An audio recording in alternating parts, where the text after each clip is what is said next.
2026ခုနှစ်ရဲ့ hatch နဲ့ umrah ခရီးစဉ်တွေအတွက်အရေးကြီးတဲ့သတင်းထူးထပ်ပါတယ်။အထူးသဖြင့်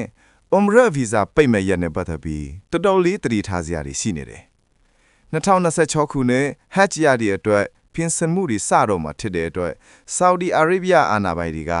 umrah visa ထုတ်ပေးမှုကို2026ခုနှစ် March လ19ရက်နေ့1449 Hijri ရှောင်းဝါလတရက်မှာနောက်ဆုံးထားပိတ်သိမ်းမယ်လို့အတည်ပြုထားပါတယ်။ဒါဟာအရင်ထက်ပိုပြီးစောစောစီးစီးအစီအစဉ်ဆွဲထားဖို့လိုမယ်ဆိုတာကိုပြနေတာပဲ။ရက်ဆွဲတွေကတော်တော်လေးတိကျတာပဲနော်။ March လ19ရက်မှာ visa ပိတ်ပဲ။ပြီးတော့နိုင်ငံအတွင်းကိုနောက်ဆုံးဝင်ရောက်ရမယ့်ရက်က April လ2ရက်နေ့ဖြစ်ပြီး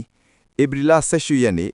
Zulkeda လ1ရက်မှာတော့umrah ခရီးသွားအားလုံးမဖြစ်မနေပြန်လည်ထွက်ခွာကြရမှာဖြစ်ပါတယ်။ဒီနေရာမှာအရေးကြီးဆုံးအချက်တစ်ခုရှိသေးတယ်။ခရီးသွားသူတွေကင်ဆောင်ထားတဲ့ visa မှာသက်တမ်းရက်ပေါင်း90လို့ရေးထားရင်တောင်မှ April လ18ရက်နေ့နောက်ဆုံးထွက်ခွာရမယ်ဆိုတဲ့စီကန်းကအတိဖြစ်ပြီးဘလို့ visa သက်တမ်းတိုးမှုကိုမှခွင့်ပြုမှာမဟုတ်ဘူးလို့သိရပါတယ်။ဒါဟာဟတ်ဂျ်ရသည့်အတွက်မက္ကာမြို့တော်ကိုအပြည့်အဝပြင်ဆင်နိုင်ဖို့အတွက်အခုလိုလူရှင်းအောင်လုပ်လာဖြစ်တယ်လို့ဆိုပါတယ်။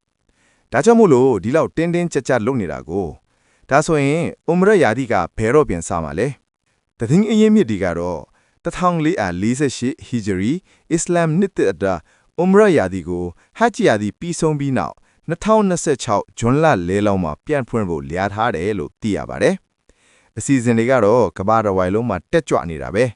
အင်ဒိုနီးရှားနိုင်ငံဆိုရင်2026 hajj စားတောက်ရေးအတွက်ဒေသထွက်ဟင်းခတ်အမွေးကြိုင်တန်ချိန်600လောက်တင်ပို့ဖို့ရည်မှန်းထားတယ်လို့မက္ကာမှာဒေါ်လာ900တန် Hajj Village Complex ကြီးကိုလည်းတိစောက်ဖို့ပြင်နေကြတယ်နော်နောက်ပြီးမော်ရိုကိုနိုင်ငံမှာဆိုရင်လည်း2026 Hajj ကုန်ကြစရိတ်တွေရောကျသွားတယ်လို့သတင်းတွေထွက်နေသလိုလေကြောင်းလိုင်းတွေဖြစ်တဲ့ Fly a Day ဆိုရင်လည်းမဒီနာမှာအခြေခံဆက်ဖွင့်လှစ်ဖို့ခရီးတွေအတွက်ဝန်ဆောင်မှုပေးဖို့ပြင်ဆင်နေကြပြီတကယ်ကိုကြဲပြန့်ပြင်ဆင်နေကြတာပါမက္ကာဘတ်စကာလိုင်းတွေဆိုရင်လည်း Hira Cultural District နဲ့ချိတ်ဆက်တဲ့လမ်းကြောင်းတွေတိုးချဲ့ထားတယ်လို့သိရပါတယ်။ဒါကြောင့်2026မှာသွားမဲ့သူတွေအနေနဲ့ဒီရက်စွဲတွေကိုတေချာမှတ်သားပြီးကြိုတင်ပြင်ဆင်ထားကြဖို့တိုက်တွန်းချင်ပါတယ်ခင်ဗျာ။အကျုပ်ပြောရရင်တော့ visa လျှောက်တာအစခရီးသွားမဲ့ရက်တွေအထိအစိုးရကသတ်မှတ်ထားတဲ့ရက်စွဲတွေအသင်းမှာပဲတိတိကျကျဆောင်ရွက်ဖို့အရေးကြီးပါတယ်။အားလုံးပဲအဆင်ပြေချောမွေ့တဲ့ခရီးစဉ်ဖြစ်ပါစေလို့ဆုတောင်းပေးလိုက်ပါတယ်။